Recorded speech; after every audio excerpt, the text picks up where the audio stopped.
Welcome. It is time for Constitution Study Television. Let's talk about Medicare for all, socialized medicine, universal health care, whatever you want to call it. So, my name is Douglas V. Gibbs, douglasvgibbs.com, politicalpistachio.com. Let's start with the constitutional part first. In the U.S. Constitution, there is no authority granted to the federal government regarding health care. This is done for a reason. This should be a private matter, a private industry. Now, that said, the advent of health insurance over the last 100 years was largely caused by the Democrat Party. Health insurance tended to be for the wealthy. When President Franklin Delano Roosevelt put a wage freeze into place during the Great Depression in order to attract new workers, better workers, companies then had to, since they couldn't offer more money because of the wage freeze, they began to offer benefits, such as health insurance. And later down the road, as health insurance became more mainstream, powers that be made it so that employers were required to offer health insurance. And then we have now what we have today, where prices are completely nuts because of, well, you have a third-party payer. The only way to bring prices down really is to get back to the original purely free market system style of doing things, which was a patient-provider relationship in which the doctors deal directly with the individuals. They're competing for the individual dollars, providing quality because they're competing for those dollars without the third-party payer being involved. That said, let's talk about what the Democrats are up to. Their big thing is Medicare for all. This is what they're calling for. And the interesting about it is any form of socialized medicine creates a two-tier system. What I mean is the people on the lower rung get screwed and the people on the higher rung have more available to them. Ultimately, that ultimately worsens the care for your average American, your average citizen, the average person out there. Because they become dependent on the public system, and in the public system, all you got to do is go to DMV or spend time at any public office to understand what the government does. In Canada, where universal health care is in place, but private insurance was not outlawed, in the beginning, it seemed fine.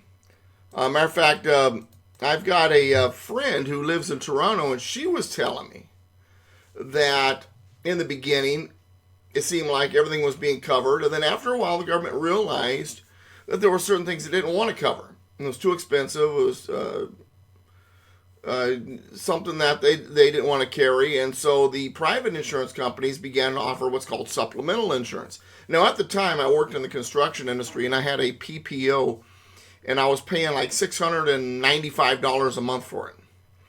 And that's after the employer paying about 50% mine and 25% of my dependents. And I had 3 dependents at the time. My friend in Toronto, who was single, looked on her taxes and then her payments for her supplemental insurance so that everything could be covered, since the public insurance the socialized medicine stopped paying for everything, stopped covering everything. And she added up those two amounts, what she was paying in taxes extra and what she was paying for supplemental insurance. It turned out she was paying more for health insurance than I was. So it comes back to the old saying, if you think health insurance is expensive now, wait until it's free. Now, that said, once again, as always, also, she explained, the quality of the doctors got worse. The lines got longer. The quality of the care was not as good.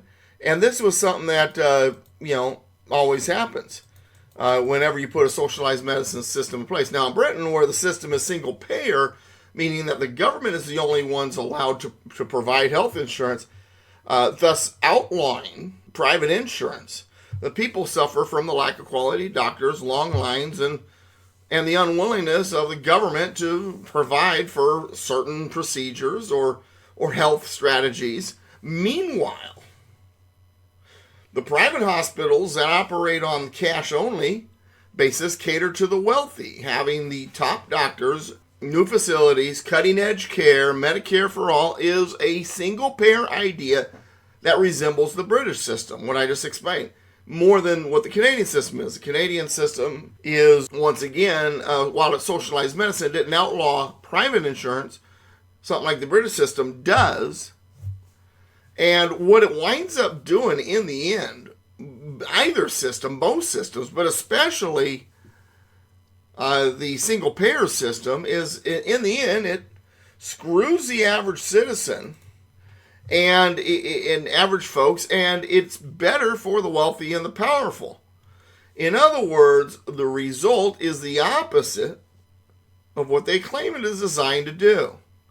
Now, that said, getting back to what I was saying earlier, the Medicare for all that Bernie Sanders and all these Democrats are offering, what they are offering is the same as the British system, a single-payer system that would outlaw private insurance.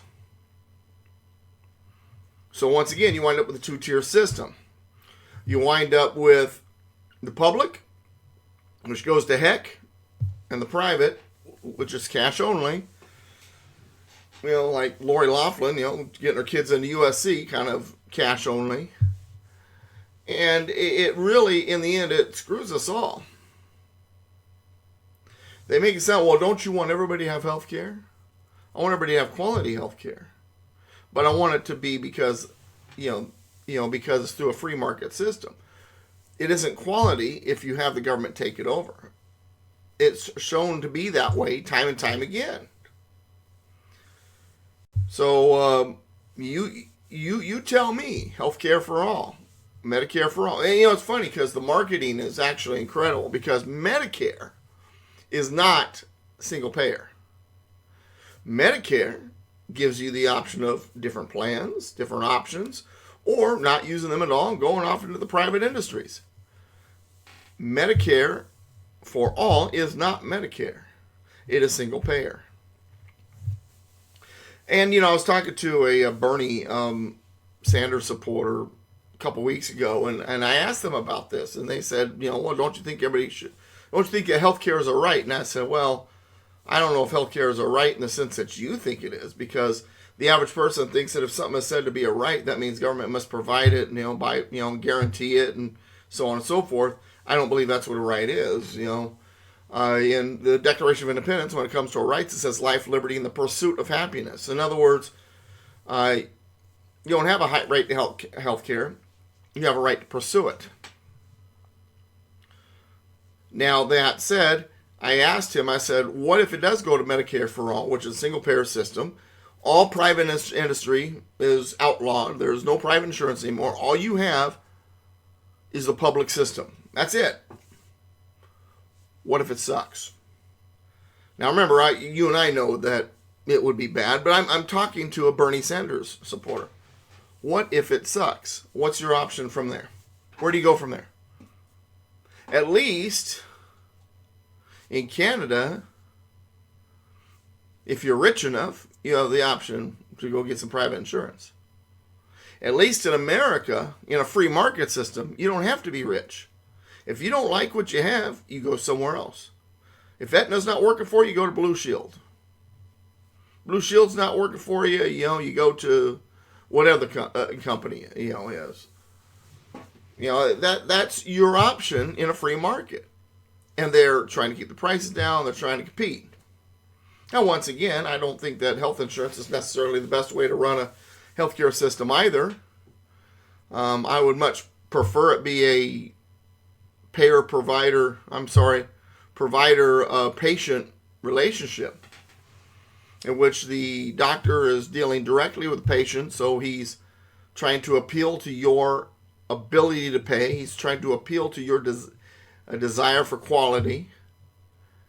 And what that does is it creates competition among the doctors, and then that would lower the costs. Health insurance is part of the problem. So if health insurance is the problem, why do we want to fix the problem by turning government into the health insurance company? So there's that also. Anyway, so unconstitutional. There's no authority granted. And it creates a two-tier system which does exactly the opposite of what the left tells you it will do. It benefits the wealthy, and it screws the poor. Every time it's been tried, every time it's been implemented, that is what happened. Quality of care goes down, quality of doctors goes down, the length of the lines increases, the number of procedures and strategies offered to you becomes a shorter list. But don't worry, if you have the money, there's a private hospital with quality doctors and quality care somewhere, if you're wealthy and powerful. That's what Medicare for All does. Still like the idea? You shouldn't. All right, Douglas V. Gibbs, thank you for watching Constitution Study Television on this YouTube channel. We will keep bringing these videos as we can in the future. If you want to help out in funding what I do, donations are always accepted. DouglasVGibbs.com or PoliticalPistachio.com. Look for the yellow donate button. It really helps. We put pocket constitutions into schools. We make these videos. We provide education resources for adults and homeschoolers, and so on and so forth. So any help is good. Also, I'm an author of 7 books. Go to DouglasVGibbs.com/books.php if you'd like to check out my titles and purchase them. Let me know, and you can mail it to me, and I'll autograph it for you and send it back to you. Contact me by email with your request for videos, or to find out where you can send your book for the autograph at constitutionspeaker@yahoo.com. See you next time. Thank you for watching.